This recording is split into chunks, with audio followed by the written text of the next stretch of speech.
The OSCE Ministerial Council today adopted a decision to close the OSCE Minsk process and its associated structures. The decision was based on a joint letter sent by the foreign ministers of Armenia and Azerbaijan to the OSCE chairman in office after the Washington meetings on August 8th regarding the termination of the OSCE Minsk process, the activities of the personal representative of the OSCE chairman in office, and the high-level planning group. The decision also declares that all previously adopted OSCE decisions concerning the Armenia-Azerbaijan conflict are null and void and no longer applicable. OSCE chairman in office Valtinin and Secretary General Sinirliu welcomed the decision to suspend the Minsk process. Both in the letter to dissolve the Minsk group and in the decisions, and even in Sinirliu's welcome letter, there is no mention of what the conflict was about.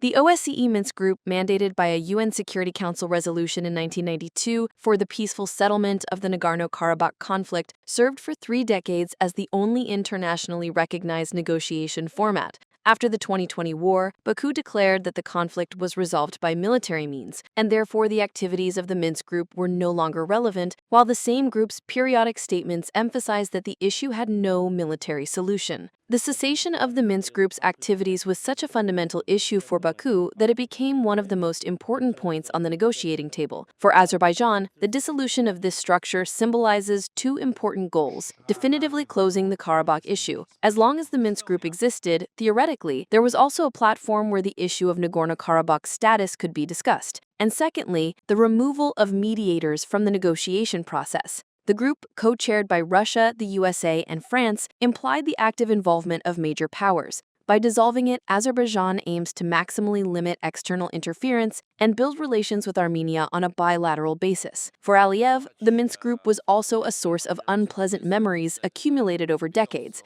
In his recent interview with Al Arabiya, Aliyev called the Minsk group hated, albeit legitimate. Monica Hyroyan, ReOpen Media.